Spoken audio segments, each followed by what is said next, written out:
राधे राधे दोस्तों, जय श्री कृष्णा। कान्हा जी की कृपा हम सब पर बनी रहे, इन्हीं शुभकामनाओं के साथ आज की वीडियो को शुरू करते हैं। दोस्तों, आप सभी का हमारे YouTube चैनल भक्ति में आस्था पर हार्दिक स्वागत है। आज की इस वीडियो में हम आपको श्रीमद् भगवत गीता जी के 10वें अध्याय को पढ़कर सुनाएंगे। आप सभी से रिक्वेस्ट है कि वीडियो को पूरा और ध्यान से सुनिएगा। चलिए शुरू करते हैं। बोलिए श्री कृष्ण भगवान की जय। श्री कृष्ण भगवान बोले, हे महाबाहो, और भी मेरे कल्याणकारक वचन सुनो। तुम पर मेरी अत्यंत प्रीति है, अतएव तुम्हारे कल्याण के लिए कहता हूँ। मेरी उत्पत्ति का हाल ना तो देवता जानते हैं और ना महर्षि लोग। मैं ही देवों और महर्षियों का आदि कारण हूँ। जो मुझे अजन्मा, अनादि और सब लोगों का ईश्वर मानते हैं, वे सब मोह रहित हैं। उनके पाप नष्ट हो चुके हैं।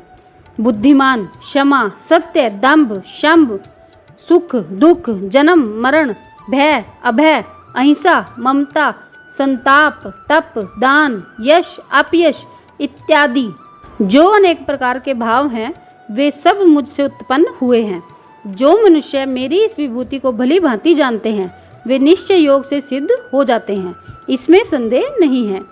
यह जानकर कि मैं ही सबको उत्पन्न करता हूँ और मुझ ही से सबकी प्रवृत्ति होती है, विवेकी प्राणी मेरी उपासना करते हैं।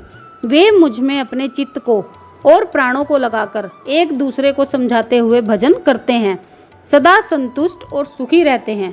चित्त को सावधान करके प्रीति पूर्वक भजन करने वाले को मैं ऐसा बुद्धि योग देता हूँ, जिससे वे मुझे प्राप्त कर लेते हैं।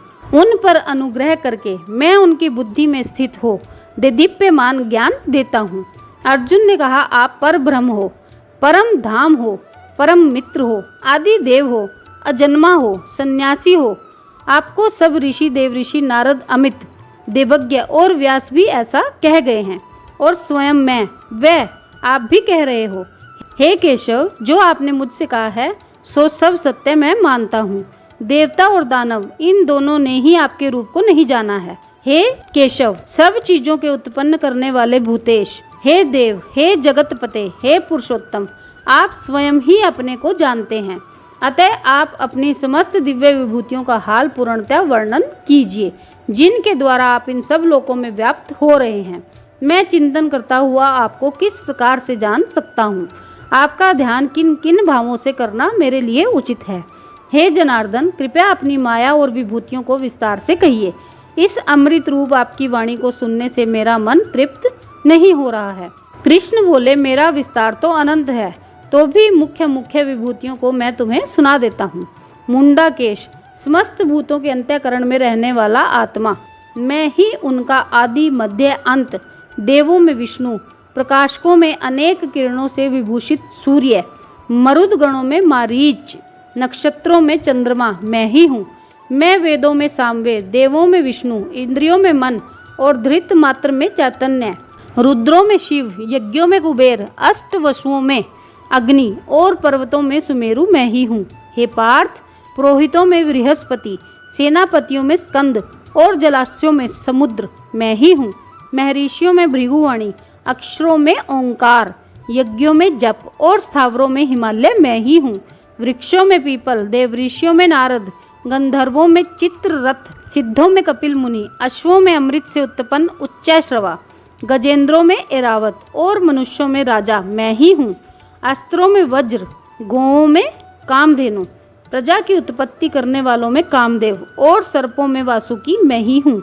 नागों में शेषनाग, जलचरों में वरुण, पितरों में अर्यमा और शासन करने वालों में यमराज मैं ही हूँ। शुद्ध करने वालों में वायु, शस्त्रधारियों में राम, नदियों में गंगा मैं ही हूँ। हे अर्जुन, मैं सब प्राणियों का आदि मध्य अंत, विद्याओं में अध्यात्म विद्या और वाद विवादों में वाद मैं ही हूँ। अक्षरों में ओंकार, समासों में द्वंद्व, अक्षय कोख और चार मुख वाला ब्रह्मा भी मैं ही हूँ। सबको हरने वाली मृत्यु, भविष्य में होने वाले पदार्थों की उत्पत्ति, स्त्रियों में कीर्ति, लक्ष्मी, वाणी, मेधा, धृति और क्षमा मैं ही हूँ। सामवेद में ब्रह्म तसाम, छंदों में गायत्री, मासों में मार्गशीर्ष और ऋतुओं में बसंत, यादवों में वासुदेव, पांडवों में अर्जुन, मुनियों में व्यास और कवियों में शुक्र मैं ही हूँ। दमन करने वालों में दंड, जय चाहने वालों में नीति तथा ज्ञानियों में ज्ञान और भूत भाव का जो बीज है वह भी मैं ही हूँ। मेरे अतिरिक्त चराचर भूत कुछ भी नहीं है। मेरी दिव्य विभूतियों का अंत नहीं है। यह विस्तार मैंने संक्षेप में तुमसे कहा है। जो वस्तु ऐश्वर्यवान, शोभायमान और यशवान है, उन्हें मेरे ही तेज के अंश से उत्पन्न हुआ जानो। यही जानो कि मैं अपने एक ही अंश से संपूर्ण जगत में व्याप्त हूँ। ये था 10वां अध्याय। बोलिए श्री कृष्ण भगवान की जय। 10वें अध्याय का महात्म्य। श्री नारायण जी बोले, हे लक्ष्मी जी, अब 10वें अध्याय का महात्म्य कहता हूँ, ध्यान से सुनो। बनारस नगर में एक धीरज नामक ब्राह्मण रहता था। एक दिन शिवजी के एक गण ने उस ब्राह्मण को मरा हुआ पड़ा देखा और फिर शिवजी से जाकर कहा, हे स्वामी, इसने कौन सा पुण्य किया है जिससे इसने भली जगह मृत्यु पाई। इसको चारों बातें भली आ बनी हैं। एक तो बनारस क्षेत्र, गंगा जी का स्नान, संतों तथा काशी विश्वनाथ जी का दर्शन, अन्न का छोड़ना, एकादशी का दिन। हे स्वामी, इसने ऐसा क्या पुण्य किया था जिससे यह गति इसको प्राप्त हुई है। शिवजी बोले, हे गण, एक दिन यह ब्राह्मण विश्वेश्वर महादेव जी दर्शन को जा रहा था। मार्ग में धूप की गर्मी के कारण उसका दम घुटने लगा और चक्कर खाकर मंदिर के निकट गिर पड़ा। इतने में श्रृंगड़ो नाम का गण आया। देखा तो ब्राह्मण मूर्छित पड़ा है। उसने जाकर शिवजी से कहा, हे भगवान, एक ब्राह्मण आपके दर्शन को आया था, वह मूर्छित पड़ा है। शिवजी बोले, हे श्रृंगड़ो, इसके पिछले जन्म की कथा मैं कहता हूँ, ध्यान से सुनो। एक समय कैलाश पर्वत पर पार्वती और हम बैठे हुए थे। एक हंस मेरे दर्शन को आया। वह हंस ब्रह्मा का वाहन था। ब्रह्मलोक से मानसरोवर को जाता था। उस सरोवर में सुंदर कमल के फूल थे। वह हंस एक कमल को लांघने लगा। उसकी परछाई कमल पर पड़ गई तो वह हंस श्याम वर्ण होकर आकाश से गिर पड़ा। तब उसी समय उस मार्ग में मेरा एक गण आया। हंस को गिरा देख गण ने कहा, हे स्वामी, वह हंस आपके दर्शन को आया था जो श्याम वर्ण होकर गिर पड़ा है।